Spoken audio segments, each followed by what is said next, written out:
Hey, what's up, everybody? It's Charles. I want to welcome you guys to the conversation. So today, I'm going to be talking about my man Shannon Sharpe. But before I get into that, make sure you guys go ahead and hit the like button. We're trying to get to at least 500 likes for every single video we upload. Also, if you guys haven't subscribed to the Dreamerspro Short Clips channel, make sure you guys are going to go ahead and subscribe to that channel. We post a lot of videos on different type of basketball topics that you guys have not seen us talk about. So go ahead and make sure you subscribe to the Dreamerspro Short Clips channel. Is in the description below, and also check out our Dreamerspro Podcast on Spotify and iTunes.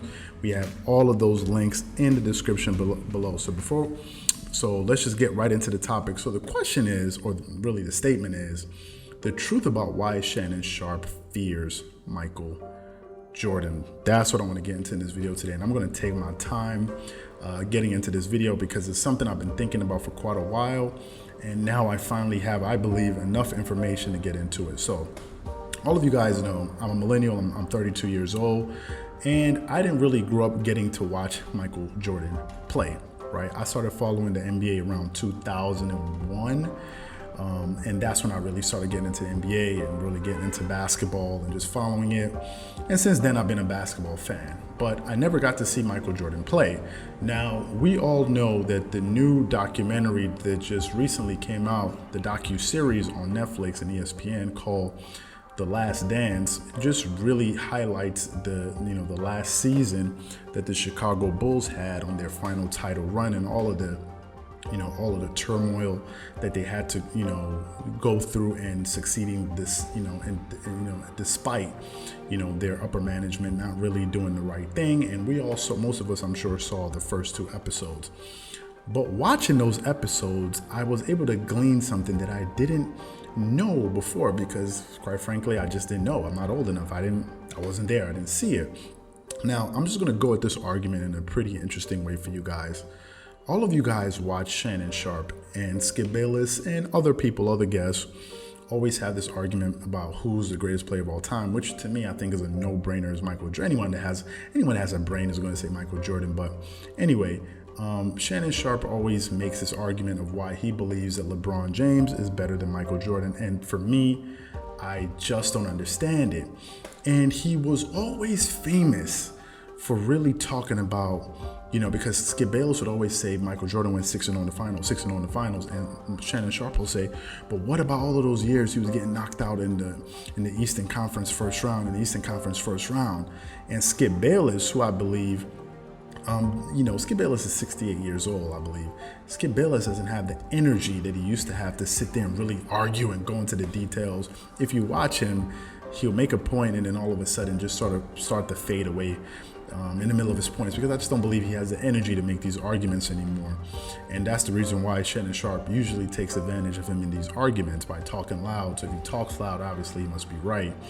And I've always heard Shannon Sharpe making that argument. But watching that docu-series, seeing the first two episodes, I quickly discovered that the story that Shannon Sharpe was portraying was actually not true. And the reason why I believe a lot of viewers believe him is because they don't have the information. Most people that listen to Undisputed, younger audience, maybe younger than me, are going to believe, yeah, LeBron James is better. But if you don't have the information, you just won't know. But what this documentary is doing is beginning to open my understanding of what the hell actually happened. Shannon Sharpe always spoke about the fact that Michael Jordan was getting swept in the first round, when Skip Bayless was saying LeBron James has been swept in the finals 2 times.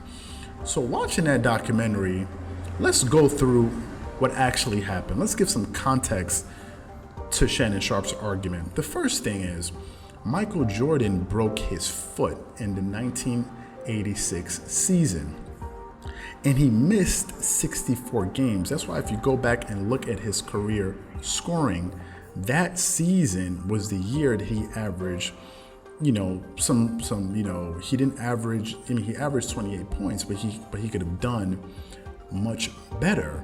So he missed 64 games. The Chicago Bulls ended up making it into the playoffs as the number 8 seed with a losing record. They only won 30 games that year. Now, you also have to remember that Michael Jordan was on a 14 minutes per game restriction, and he couldn't play more than he couldn't play more than 14 minutes a game. And if you saw that documentary, you saw how frustrated he used to be when they would yank him out of the game, especially in those really high leverage moments, because MJ, what I'm beginning to understand, was a flat out winner, like an extreme winner, and losing any game that he lost really bothered him, because I think he was hyper competitive watching those first two episodes. Now, the team that Michael Jordan's Bulls ended up facing in the first round back then, when it was the best of two out of three, was the Celtics, and the Celtics were the number 1 seed. I want you guys to bear that in mind, because you guys like to make this argument that LeBron lost to the Golden State. LeBron's teams were always the second or the first team in the Eastern Conference. He was always one of the top tier teams. Always.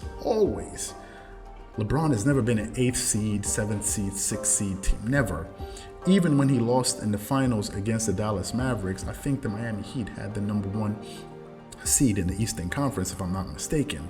Yes, Michael Jordan in that season had been managing a broken leg, and then came into the playoffs and they removed the minutes restrictions on him, which Shannon Sharpe did not mention. He didn't mention it. Michael Jordan had a broken leg, and I didn't know that. And I'm sure most of you didn't know that up until watching that documentary. The second thing I was unaware of is that Michael Jordan was playing against 5 future Hall of Famers.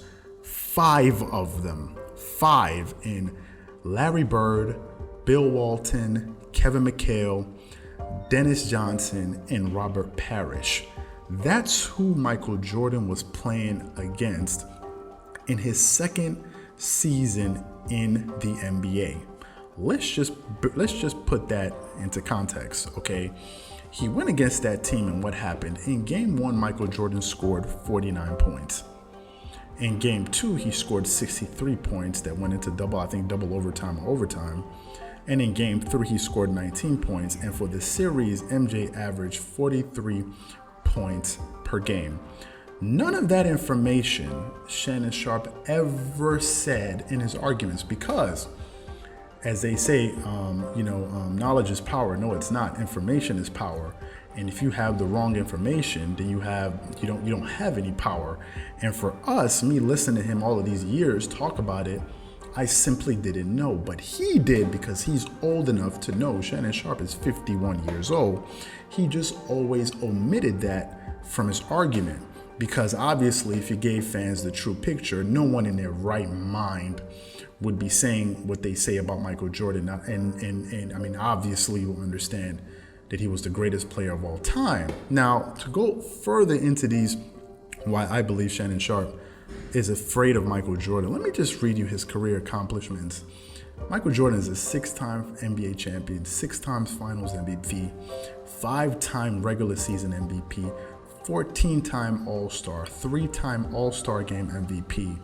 He's been on the all-defensive team 9 times, all first defensive team. He was a defensive player of the year. He's a 10-time scoring title champion, 3-time steals leader, and a 2-time dunk contest winner. For his career, MJ averaged 30 points, 6.2 rebounds, and 5 assists, and still has the highest average, I believe, in NBA history and in the playoffs. These are the raw facts about Michael Jordan. Anybody who just listened to these numbers and is going to sit there with a straight face and start telling me about why they think LeBron James is better than Michael Jordan, or in this case, Shannon Sharpe, let's look at his accomplishments, and you tell me with your brain if you think that this guy can even hold a candle to MJ. LeBron James is 3 times NBA champion, 3 times Finals MVP, 4-time MVP, 16-time All-Star, been on 5 All-First teams, Rookie of the Year, and has won a scoring champion in 2008, and now is currently leading the league in steals for the first time in his career. For his career, LeBron James, I believe, is averaging around 27, 7, and 7. Now, some of you listen to this may say, well, he's a more complete player.